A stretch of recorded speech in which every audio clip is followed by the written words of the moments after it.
Hello hi, मी संध्या कुलकर्णी. आमच्याकडे ना microwave आणलंय हे, पण याचे भांडे अजून आणलेले नाही आहेत. आम्ही मायक्रोवेव्ह आणून ठेवलं, पण भांडे अजून आणायचे आहेत. त्याच्यामध्ये काय आता सध्या आम्ही पापड किंवा असंच काहीतरी करतो. बाकीचं अजून मी काहीच फार सुरू केलेलं नाही आहे. तर म्हटलं आज चला त्याच्यामध्ये मी बिस्किटं करते, पण नेहमी गॅसवर करते.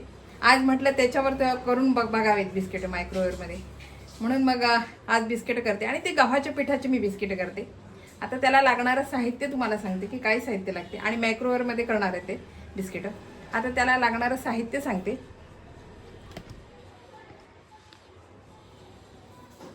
हे बघा, हे माप आहे त्याचं. एकात एक असे 3 वाट्या जरी घेतलं तुम्ही तरी काहीच हरकत नाही.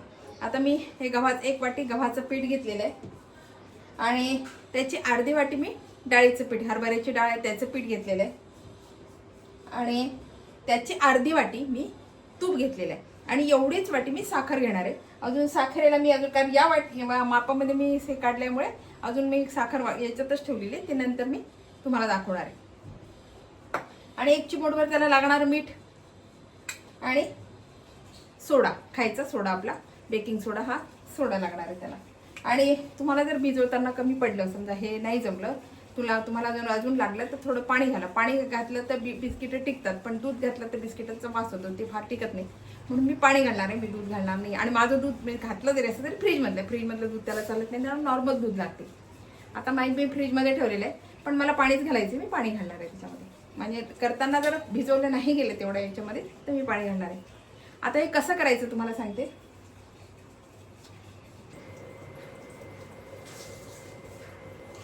बघा, सुरुवातीला ना मी हे तूप आहे, हे तूप घेते. याला फार पातळ तूप नको, आणि फ्रीजमधलं पण नको बरं का. फ्रीजमधलं एवढं गार पण नको, आणि एकदम पातळ पण नको. असं नॉर्मल तूप, आपलं नॉर्मल तूप घेतलं मी. आणि याच्यामध्ये मी आता या तुपा एवढीच साखर घेणार आहे, कारण याच्यामध्ये तूप काढलं होतं म्हणून ते मला साखर नाही घेता आली. आता याच्यामध्ये मी हे साखर घेणार आहे. याच मापाने मी याच्यामध्ये साखर घेते.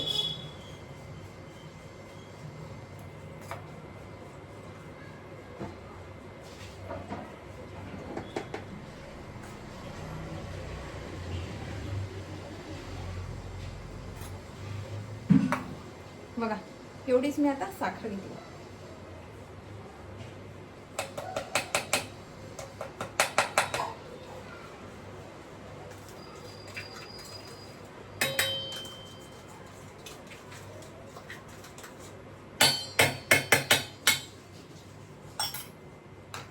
आणि आता हे ना मी खूप घोटून घेणार आहे. हे छान असं हे झालं पाहिजे, आणि हे छान असं फुललं पाहिजे, कारण तूप आहे याच्यामध्ये, म्हणून हे छान खूप घोटायचं. आता हे छान घोटून घेते मी. आणि हे बघा, मी आता हे छान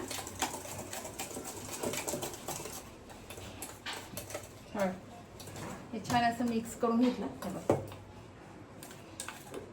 तूप आणि साखर, बाकी याच्यात काही नाही बरं का. जो मी 5 मिनिटं ते मिक्स करत होती. आणि आता याच्यामध्ये मी 1 कप हे गव्हाचं पीठ घालते, आणि अर्धा कप डाळीचं पीठ घालते.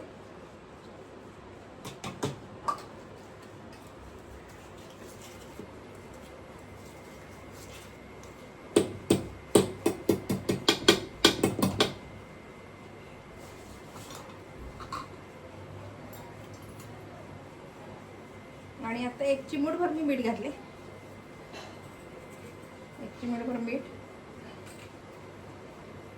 आणि 1 चिमूटभर खायचा सोडा.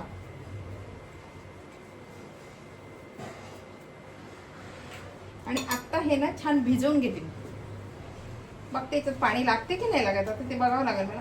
डाळीच्या पिठानं ना खरं म्हणजे चव छान लागते बिस्किटाची.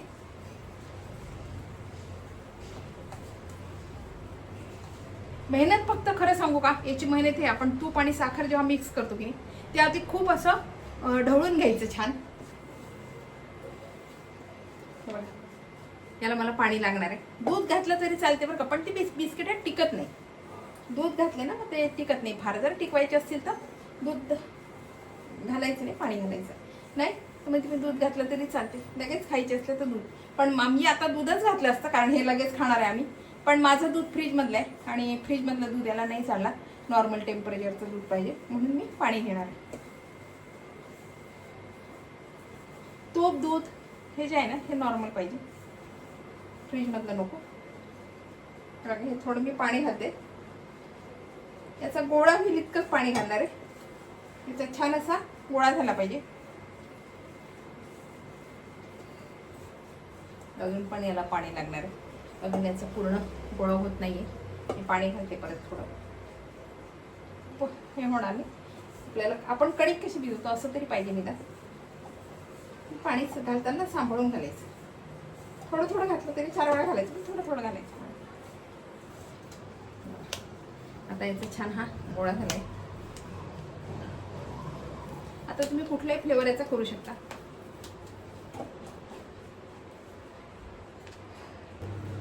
मायक्रोवेव्ह आता प्रीहीट करायला ठेवलाय. हा 10 मिनिटासाठी ठेवलाय. आता तोपर्यंत ना मी बिस्किट करते. हे बघा, हे जे बिस्किट आहेत ना असे छान करायचे. आपल्याला जसा आकार पाहिजे असं करायचं. मी साधा गोल आकार करते आणि फार असे पातळ करत नाही कारण ते खालून जळून जातील बरं का, म्हणून फार पातळ नाही करायचे. आमचे पहिल्यानं चालले. काजू बदाम किंवा चॉकलेट काय पण ठेवू शकता. मग ते लावलं तरी चालेल. काही डिझाईन काढायची असली तरी काढू शकता. गरम खूप होतंय आमच्या इथे. इतका पाऊस झाला ना, खूप पाऊस झाला, त्याच्यामुळे काय झालं जास्त गरम व्हायला लागलं. खरं म्हणजे आता फार गरम व्हायला लागलं. असं झालंय आता पावसाळा कधी सुरू होतो असं झालंय. भयानक गरम होते आणि सारखी फॅनचा वारा. कूलरचा तर नकोच, आमच्याकडे कूलर नाहीये. आणि खरं म्हणजे कूलर किंवा AC याचा वारा मला नाही सहन होत. मला फॅनचाच वारा. पण त्यानं सुद्धा आता इतकं त्रास व्हायला लागला की असं वाटतं नको आता बाहेर बसावं. संध्याकाळचं तरी थोडा वेळ बाहेर बसावं कारण बाहेरचा वारा थोडासा बरा वाटतं. फॅनचा वारा पण आता नको वाटायला लागला. 24 तास फॅन चालू आहे. 24 तास. तो बंद पडला की कसं तरी होत राहते. लाईट गेली की काही सुचत नाही कधी लाईट येईल असं होतं. हे लावलं ना की मला त्रास होतो. मला नाही जमत माझ्या आजारामुळे.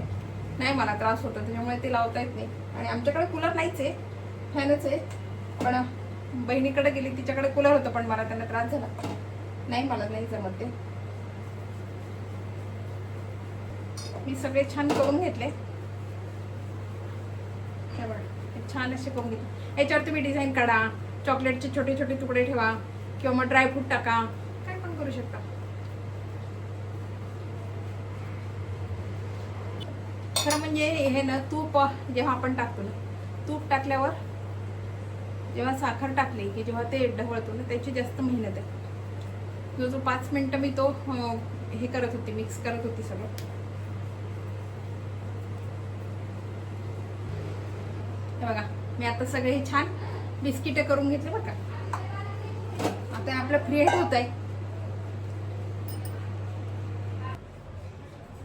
आता बघा मी फ्रीहीट केलं आणि हे आता 15 मिनिटासाठी ठेवलंय आणि इथे स्टार्ट करते. बघू आता कसं होते.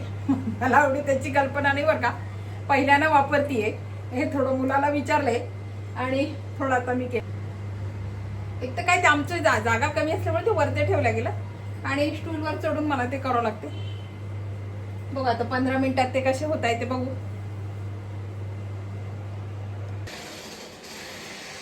बघा मी हे काढून घेतले सगळे. आपले बिस्किट तयार आहेत. बघा इतके छान झाले ना, खूप सुंदर झाले. दुसरीकडून पण थोडे होऊन दिले. खूप छान झाले बरं काय बिस्किट. मी तुम्हाला दाखवते. खूप गरम आहे अजून, खूप गरम आहे. हे बघा पटकन तुकडा पडतो. हे बघा इतके सुंदर झाले ना. हे बघा खूप छान झाले आणि खुसखुशीत झाले बरं का. खूप छान झाले बिस्किट.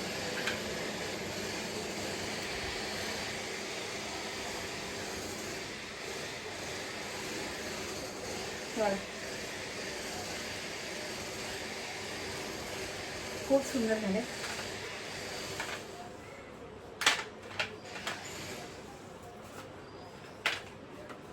बिस्किटाची रेसिपी तुम्हाला कशी वाटली, आवडली का? आवडली असेल लाईक शेअर सबस्क्राईब करा बरं का मला.